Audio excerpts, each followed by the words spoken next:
to President Trump's triumphant return to the White House.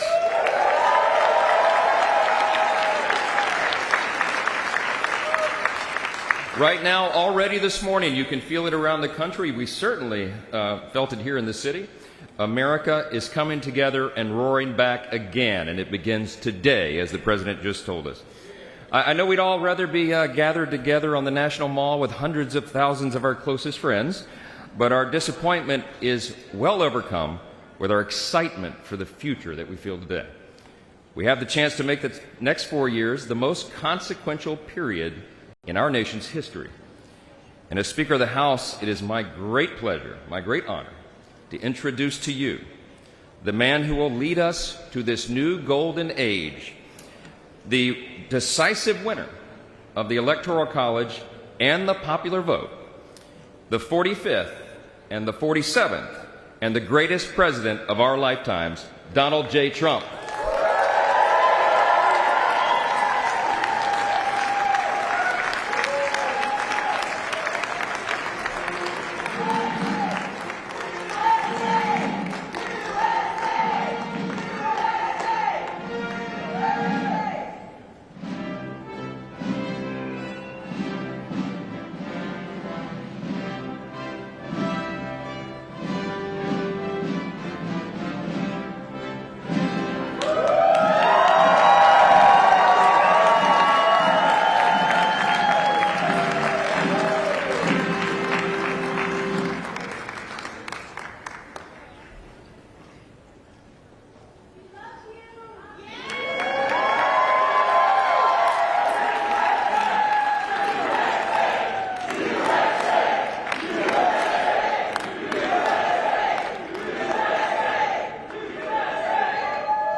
Well, thank you all so much for being here. And was that a hell of a speech or what? That was, man.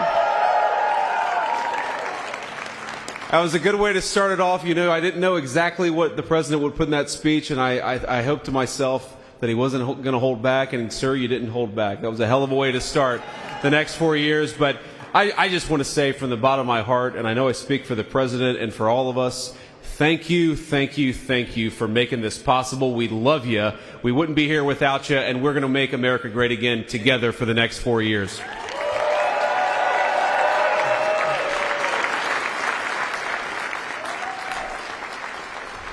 And the last thing I'll say is, you know, having stood outside for about 5 minutes to wave goodbye to the Bidens, thank God we moved that thing indoors, because it was a beautiful ceremony and it was cold as hell outside.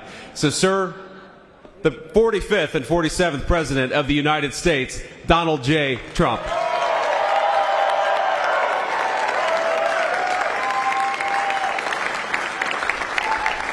No, he's right. I said, oh, look at this beautiful sunny day. We blew it. And then I went outside and we were freezing. You would have been very unhappy. The sun was very deceptive, I will tell you. It is cold out. And I'm sort of saying, you know, that was so beautiful today. Maybe they should do it there every 4 years. Does that make sense? I don't know. Because, you know, the outdoor thing is really good, but it gets a little cold around this time of the year, as some people have noticed. And a lot of times they suffer through it. There was no suffering in that room. It was 72 degrees. It was perfect with the best acoustics I think I've ever heard in a room. This is not so bad either. But I just want to say, you're a younger, far more beautiful audience that I just spoke to. And I want to keep it off the record. I want to keep that off the record, because I don't want to have all those big shots up there. I don't want to think you're more powerful than them, you look better than them, and I love you. Now, we just had a great time. We just had a great day. This was amazing. You know, when you think we took a journey, I mentioned in the speech, a lot of people said that was not a journey that was possible, and it was indeed possible. I didn't really know too much about what they were saying when they said that, but a lot of people felt it. And we hooked up with J.D. very early. I watched J.D. over a period of time. I endorsed him in Ohio. He was a great senator, and very, very smart. The only one smarter than him was his wife. That was I would have chosen her, but somehow the line of succession didn't work that way, right? But now she's great and he's great. This is a great, beautiful couple, and unbelievable career. I just said to him, "You are very upwardly mobile," because he hasn't been doing it that long, but he picked it up so quickly. Remember, the first week was a little bit like the fake news was hitting him really hard. And I said, "Ooh, this may be tough," but after that, it was smooth sailing for him. He took on everybody. He took on the meanest. I don't want to use the word corrupt because we're into a new system, so let's wait till the corruption begins, because it will. But he took on some pretty mean people, and he handled it well. I want to also congratulate Mike Johnson for the job that he's doing.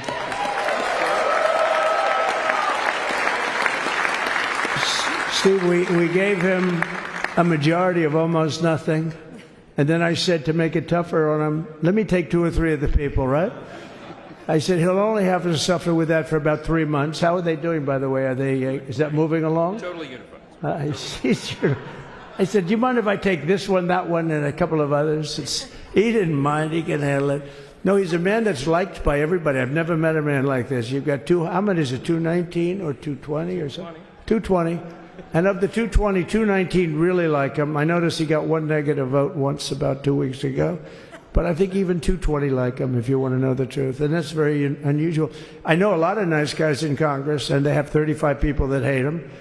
So if you have 35 people that hate you and you only have 1 or 2 or 3 votes, you'll have 5, I think. But that's going to be like, you know, the good news is when we get to that 5 number, it's going to feel like a massive majority. You can be really nasty to a couple of them at least, you know? So it's going to feel like hitting your head on the wall and stopping. It feels so good to stop, but he's done a fantastic job. And Steve Scalise is, he's our hero because, you know, I was with him. You talk about being shot. I was with him. He got some bad ones, and his incredible wife, and she really loves him. You know, you never know about that. I've been with other people. They were doing poorly, and the wife is like looking at her watch. She can't get out of the hospital fast enough. How's he doing? Oh, I don't know. He's all right. That woman was a mess. She was crying and crying. No, they're going to take him. They're going to take him. I told Steve when he finally woke up, it was a while, too. The doctor told me it was the most blood they've ever transfused in any patient. They've never done anything like it. And here he is, the picture of strength, right? And he's been a great friend of mine, right? With a family, because of a family. And what a job you did. It worked out pretty much better than we even thought, right? And I did have a couple of things, you know, to say that were extremely controversial. And between J.D. and Melania and anybody else that heard, please, sir, it's such a beautiful, unifying speech. Please, sir, don't say these things. I said, I'm telling you, it's going to play great. They say, you're right. For this group of people, it's going to play great. You're the only ones I hurt by not, but we had some beauties, didn't we, Melania? She said, sir, calls me sir when she's angry. No, I'm only kidding. I better say I'm only kidding, or the press is going to pick that one up loud and clear. No, but she said, no, I think it would be terrible. It's such a nice speech. I think it's, you know, it all depends on your delivery. How was the delivery? Was it good? But she said it's such a beautiful speech. You can't put things in there that you were going to put in. And I was going to talk about the J6 hostages, but you'll be happy because, you know, it's action, not words that count. And you're going to see a lot of action on the J6 hostages.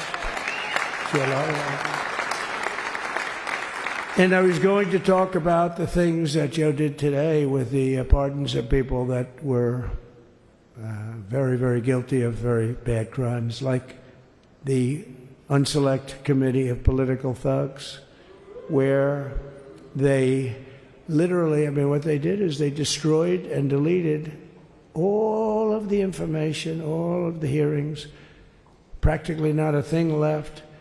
They deleted all the information on Nancy Pelosi having turned down the offer of 10,000 soldiers. You wouldn't have needed 10,000. You could have had 500, and it would have stopped.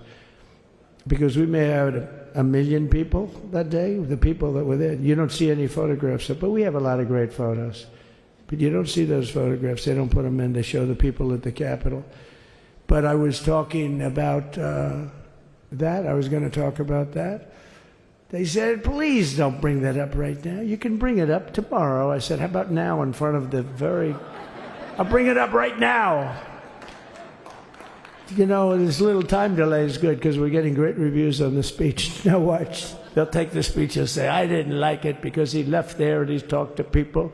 But we're giving you a little more information than we gave upstairs. But no, they pardoned a lot of people. They pardoned, before we even get to today, they pardoned, 33 murderers, absolute murderers, the worst murderers.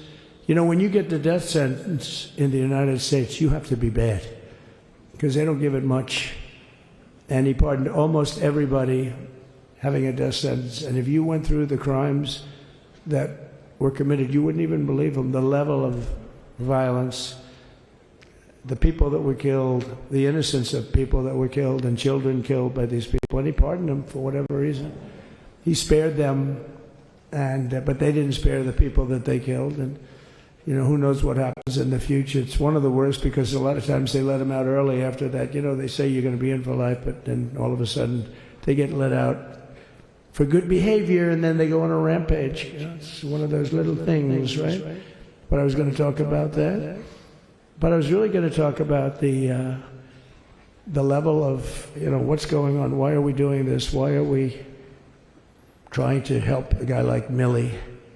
Why are we doing Milley? He was pardoned. What he said, terrible what he said. Why are we helping some of the people? Why are we helping Liz Cheney? I mean, Liz Cheney is a disaster. She's a crying lunatic and crying Adam Kinzinger. He's a super crying. I never saw the guy not crying. He's always crying. I looked at him. I remember years ago he was actually on my side. And then one day, you know, when you don't want to kill people in wars, they turn against you. Liz Cheney hated the concept of not going to war with everybody. Let's kill everybody. Let's spend a lot of money on military equipment. You know where her father works, right? And but what she did was incredible. Think of it. They destroyed and deleted all of that information that went on for almost 2 years against Trump. And the reason they did, because it was all false. Like the person that said, I tried to strangle a Secret Service agent. That's one of the toughest human beings I think I've ever seen. I actually had a friend saying, please don't change that, sir. You are the coolest sucker in history.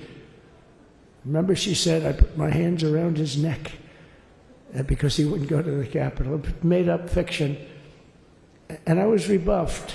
And the guy on the right is a massive weightlifter, probably stronger than me. Do you think he's stronger than me, honey? You know who I'm talking about. Possibly stronger than me. Slightly younger than me, like, I won't say how many years because I don't want to talk about that, but a lot of years. But I had a friend that said, why are you disputing that story? That's the coolest story I've ever heard. That I would attack a karate champion, get slightly rebuffed, and then throw my arms around a guy with a neck about this big. Even though there are bars, you know, there are bars, you can't really do that anyway. So I wanted to talk about that. But all of that stuff got deleted. And the reason it got deleted is they were all caught in lies. You know, Secret Service testified, and they said it didn't happen. Actually, the two guys were very embarrassed. They're suffering because their friends are saying, did Trump really do that to you? But they gained a whole new respect for me. But it was just make-believe stuff, and there were a lot of make-believe stories made up. So rather than suffer the wrath, like the story with Nancy Pelosi, I offered her 10,000 soldiers. She knows it. She admitted it on tape that her daughter made. She's a videographer or whatever you call her, which I'm glad she is. Oh, she can't be in good stead with Nancy. But Nancy said it was my responsibility as she's leaving the Capitol. She said it was, and it was. She's in charge of security at the Capitol. But I offered them up to 10,000 soldiers, even more. One time I said more, as many as you need. But you needed 400 or 500. If 4 or 5, you 10,000, that would be more than the number of people there by lot. But we offered her 10,000. Think of it, 10,000 soldiers. In other words, J6 wouldn't be J6. There would have been no J6. But she rebuffed them. She didn't like it. No, she didn't like it. Maybe she wanted that to happen. But she's guilty as hell. And now we would have to go through the process because they destroyed all evidence. They deleted everything. There's virtually nothing left. The other fake story and so many other fake stories. And many people came out on our side. And those people now would got to find them. There's nothing left. So that's a criminal offense. If that were a civil case, it would be a criminal offense. If that happened civilly where you did that, it would be a criminal offense. So I decided I'm not going to make this speech complicated. I'm going to make it beautiful. I'm going to make it a unifying speech. And then when they said we have a group of people that are serious Trump fans, I said, this is the time to tell those stories.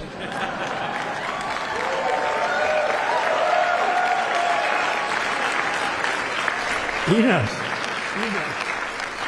So anyway, but seriously, I'd like to, I think it was a tremendous success. I think we're very lucky we put it inside because it is really cold. We just went to the helicopter out of respect to something that's taken place for a long time.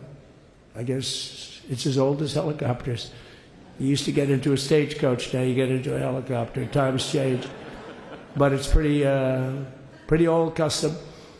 And it's a beautiful custom, actually. It's a beautiful custom. I wish we could have had a better relationship. I wish we could have had a better relationship between Republicans and Democrats. I was with Senator Schumer. I said, Chuck, I think it's time we all start getting along a little bit because it doesn't make sense. I mean, we literally never get a Democrat vote. They never get a Republican vote, almost.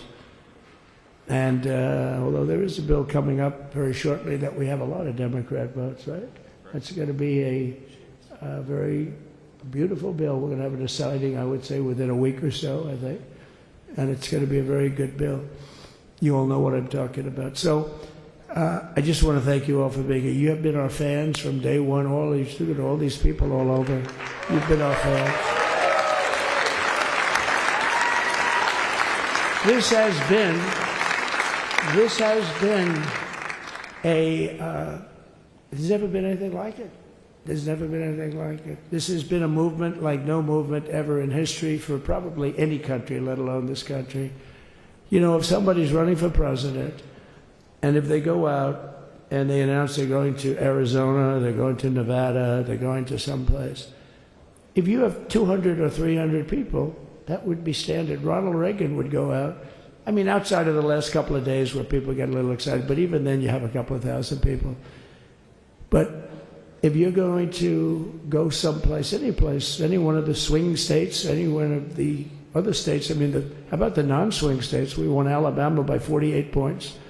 We won Tennessee by massive numbers. Wyoming, we won by numbers that are, nobody's ever seen numbers like that. And, you know, places like California, we did great, but when they send out like 38 million ballots, nobody knows where the hell they're sending them, and then they come pouring back, the whole thing. You know, they passed a law in California that if you work in an election bureau and if you so much as ask for a voter ID, if you say, sir, ma'am, could I please look at your voter ID? They have the right to put you in jail. You're a criminal. Can you believe that? There's only one reason that happens. They want to cheat. So they had it where voter ID wasn't accepted. But now if you even ask for it, this is seriously a bill that was just signed, passed in their legislature, and it was signed. And I think when we get things cleaned up and we get back to a little bit of normalcy, I'm going to ask the Speaker to really get involved because I think we would have won the state of California because, you know, if you look at my numbers with Hispanic, we're at 56%. And we were winning. We won the Texas border that had never been won. As the governor said, he's doing a good job, the governor, by the way, of Texas. But as the governor said, it hasn't.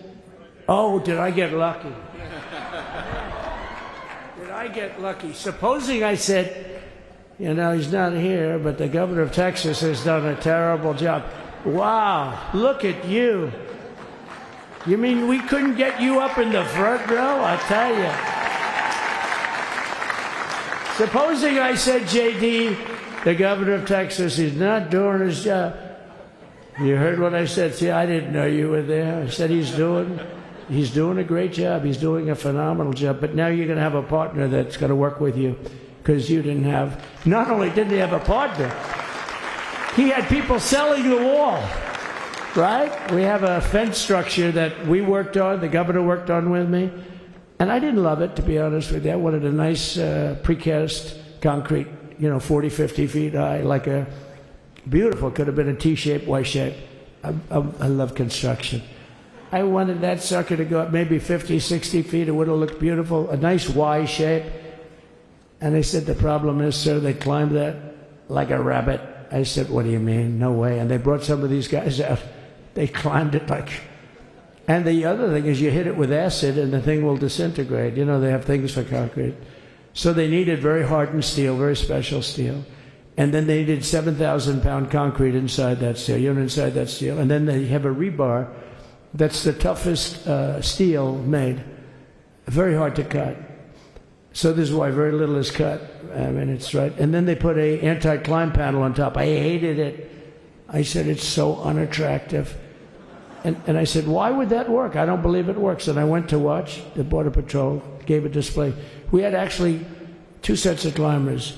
The guys that climb up walls with drugs on their back, I mean, they got like 60, 70 pounds of drug, and they go as fast as you can walk. They go bip, bip, bip. Or we have Mount Everest-type climbers. And honestly, the drug guys were much better. I couldn't believe it. The drug guys blew them away, right? But it's true, the anti-climb panel, they couldn't get around it. They just couldn't. When you didn't have it. So sometimes you sacrifice beauty for efficiency. And we did. So we built this wall, and we built over 500 miles of wall. That's why we had such good numbers. The famous chart that came down, very thankfully, the chart that came down on my right, Governor, had I not looked over there, I'm not speaking right now. You might be speaking here. You want to know the truth? You, J.D., we've got a lot of great people in this party, but I got very lucky, but we had the best numbers we've ever had. But I bought, you know what happens is when you fill it up, it's like water. You fill it up. Now we have 571 miles of wall. And they would always say, you know, when we renovated a wall, so there'd be like a piece of plywood sitting there for 60 years, or a 2x4 sitting for 60 years on the ground and rotting. Because, you know, and they'll say, you didn't build a new wall. Here we're building 50 feet up in the air, 30 feet sections, 50-foot sections, all steel, all concrete, all everything. And all, by the way, they don't even want me to say this, but what the hell, doesn't take that long time. They're all wired for all of the equipment. We put wires in everything so they can easily wire for all the different types of equipment. And if there's a doubt, we have to wire. Whenever we just look, you just find the wires all over the place up top, so we could just hook it up. We don't have to have wires on the outside, which wouldn't do too well, right? So anyway, so we built an extra 200 miles of wall, and the governor wanted to buy it. He tried to buy it, and they wouldn't sell it to him. He wanted to put it up himself. Could have been done in 3 to 4 weeks, 200 more miles, because when you do it now, they just keep going further out, further out, further out, getting around. So we did an extra 200 miles, and it was all bought. And they announced that they're not going to put it up. And that's when I realized they wanted open borders, and that's when I realized that people are going to come pouring through the wall like nobody's ever seen before. But you've seen it. A lot of you are here because of that. I made it my number one issue. They all said inflation was the number one issue. I said I disagree. I think people coming into our country from prisons and from mental institutions is a bigger issue for the people that I know. And I made it my number one. I talked about inflation too, but you know, how many times can you say that an apple has doubled in cost. I'd say it, and I'd hit it hard, but then I go back to the fact that we don't want criminals coming into our country. We don't want the jails of every country in the world virtually being deposited into the United States. And that man had to suffer with it. And he did an unbelievable job. I'll tell you, he was a very popular governor, but now he's like an unbeatable governor because of your border policies. He was fantastic. And he really was. Governor Abbott he's a great man, great leader. And but it did make him very more. Did you do it? You didn't do that for politics. You did it because you wanted to do the right thing. But I'll tell you, it sure as hell worked for politics too. It's self-preservation. That's right. But no, because the people are demanding it. The people of Texas are demanding it. The people are demanding it all over. So anyway, so we built it, and they wouldn't let us use it. They wouldn't let the governor use it, and other governors, they wouldn't let him use it. But he was the leader of the pack and did a great job. And then we heard about a month ago that not only wouldn't they let us use it, they were selling it. They were going to sell it for 5 cents on the dollar. Now, 5 cents on the dollar then, but today it would cost more than twice as much to build because we bought it like 6 years ago. And it was just sitting on the ground, and that does not do well for the whole thing. But it was just sitting on the ground, and I heard about it, and I called the governor, and I called a lot of people, your attorney general. And here's the story. They were going to buy it, and these are great business people. They were going to buy it for 5 cents on the dollar or less, and they were calling us up, we'll sell it to you for 200 cents on the dollar. In other words, it will cost you twice as much, so it's 200 cents on the dollar. I said, can somebody explain that to a judge? I mean, how corrupt is that? You'd think they'd say, maybe we'll sell it to you for 20 cents, 30 cents, but not 200 cents. So they were going to buy something for 5 cents, and they were going to sell it to us for a fortune. They were going to make it would be, they'd have it down that in Fortune magazine, they'd put it of the deal of the year, okay? You buy something like that. But it was so corrupt and so horrible. And when we told that to the administration, they didn't care. They just kept going forward. They couldn't care less. And they kept going forward. They knew that they were trying to sell it back to us. They would have sold it back to us. You would have ended up buying it. You would have paid probably 50, 60 cents. Who knows? But they were going to use it for scrap metal, but then they made a much better deal. They could just buy it and sell it to us for 15, 20 times what they paid. 20 times, think of it, like 20 times what they paid. And we wouldn't let it happen. And the governor with his attorney general, Ken Paxton, they made a fantastic, they're a good lawyer. He's pushed around pretty good by people, right? I said, you got a great attorney general. They should leave him alone. He was with me. But Ken and the governor went to court, and a judge actually became incensed and actually called for an investigation. How could a thing like this happen? So he stopped it. So we're waiting to put that wall up. And now that you have a new president, that wall will go up so fast. The governor will complain, sir. This is Greg Abbott, sir. Please, the wall is going up too fast. Please don't do that. You know the story about winning. No, we're going to win too much. We're winning too much. Please, let's stop. People always love that one. We'll do this with the wall. Governor Abbott calls, sir, the wall is going up too fast. We can't take it. We just can't take it. No, I think you'll be very happy if the wall goes up too fast, right? But we'll get that done. We'll work with you on that. But it was a great decision by a great Texas judge, right? And it was beautiful, beautiful to watch. We stopped them right in their track. I mean, they were literally loading the stuff onto trucks. It was terrible. Honestly, it was terrible.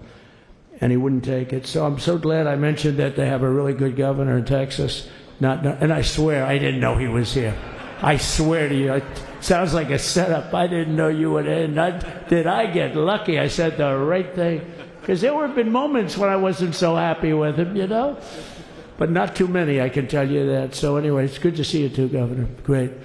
But I just want to thank everybody. You've been incredible. I recognize so many of you. It's so crazy. But this has been a long journey. This was a journey that started in 2015, probably started 20 years before that. People used to say, you're going to run for president? You're going to run? And I always said, no, I don't want. And then one day I said, let's give it a shot. And what I talked about then was the border, too. I think it probably was the number one issue for me. Back in 2015, 2016, I talked about the border. And now I talked about the border, but this border is much worse. We fixed the border. It was totally fixed. There was nothing to talk about. 2020, by the way, that election was totally rigged, but that's okay. It was a rigged election. You know the only thing good about it? It showed how bad they are, showed how incompetent, and frankly, historically, this is a much bigger event. If that would have gone like it should have, the bad thing about it is some bad things happened, like a lot of people in our country that wouldn't be in our country right now. So that's the bad part. But I will say that it started in 2015, and right from the beginning, we went to the top. Day one, they announced Trump, and Trump went to number one and stayed there for the whole primary. And then we took on Hillary. She didn't look too happy today. We took on Hillary. A very nice person, but we took on Hillary and we defeated Hillary, and then we did much better the second time in 2020. You know, we got millions more votes. We got millions, like 10, 12 million more votes than we did the first time. No president has ever gotten that many more votes. I got like 9 million more than anybody else had ever gotten, and they said we lost. And because of that, I said to Melania, what do you think? And she said, you want to do this again? And had we lost, and had I thought we lost, I wouldn't do it again, because that's like the ultimate poll, right? But I knew how well we did, and this time we made it too big to rig. It was so big. They tried like hell in the butt. They tried to do it, and around 9:02 they gave up. Last time they did bad things, but this time they just said, yes. You know, I don't know if you saw, Mr. Speaker, in Washington, they had placards. They were all set to march. They thought it'd be closer. A gentleman asked me, a very respected gentleman asked me yesterday, how come the polls were so wrong? They showed you winning, but not in a landslide. I said, because people that are true Trumpers are so angry at the whole polling system and at the writers, the fake news, that they don't want to talk to anybody. So when you call somebody from Trump, who are you voting for? They say, it's none of your business. I'm not telling you. And that was probably 40% of the people they called. So they would discard that one, and they didn't show that. And then when the election happened, you know, the vote came, and it was much different, much higher than we're going to win, but they really thought, they couldn't believe. The one man said, I mean, it was so much higher. We won all 7 swing states. We won the popular vote by millions of votes, which is hard for a Republican. I'll tell you who came through. The unions came through. The auto workers were great. The Teamsters were great. The firemen were great. I think almost every union was great. The only one that weren't great, although Sean was great, and the Teamsters, Sean O'Brien, the head of the Teamsters, was fantastic. But generally speaking, the head of the union was against Trump, but the union would be with us for like 80, 85%. Look what we did with the auto workers in Michigan. Look what we did with the Teamsters. The Teamsters were unbelievable. They were a solid Democrat vote, and they voted for Trump. So we had a great experience. Now we have to go to work and get it done, because we have to do something that's going to be great. We're going to turn our country around. And we're going to turn it around fast. And I think this was a better speech than the one I made upstairs, okay? I think this was better, J.D. I think this was much better. And I got to see my friend. So, Governor, take care of yourself. You call me. We'll start working. You know what that means with him? He's going to be calling me tomorrow morning at about 6. And I said, how about next week? You call me and we're going to get it started real fast. We'll really help you a lot. You've done a fantastic job protecting something which it's not supposed to be for the states. And amazing job you've done. Thank you very much. And I want to thank everybody. And I have a First Lady who's been incredible. She's been incredible. I shouldn't say this. I'm going to get hell when I say this, but her feet are absolutely aching, you know, those heels. And we thought we were leaving. We were going home. Sir, would you be able to go down and say hello to some of your other fans that are here? I said, oh, I didn't know that. Wow. Did you get to see pretty clearly the picture, I hope? Good. That's good. But because you wouldn't want to make the same speech again, right? But she said, darling, I love you so much, but my feet are killing me. I said, honey, let me just see how far it is. I asked the person. Oh, not that long, maybe 400 or 500 yards. That's 5 football fields. I said, can you make it? She said, we're going to make it no matter what. We're going to make it because we have to go. Right? Right? And then we went out to the helicopter, though, just prior to this and said goodbye. And it's a custom, and the wind is blowing like crazy. And with the hat that she's wearing, she almost blew away. We almost lost off her. She was being elevated off the ground. She almost blew away. No. So we all appreciate it because she's been a great First Lady. A beautiful and a great First Lady. And they love our First Lady. You know, JD, whenever I make a speech, I see hundreds of times, we love our First Lady. We love, and they do. And they should. She's great. So I just want to thank you. Thank you very much. I just want to thank everybody. And I felt that I said to JD, should we give him the A treatment, the B treatment, the C, the D, or the F? You know what the F is? Hello, everybody. Thank you for being here. Bye-bye. I gave you the A+ treatment. Thank you. Thank you all. Thank you, Governor. Thank you all very much. Appreciate it.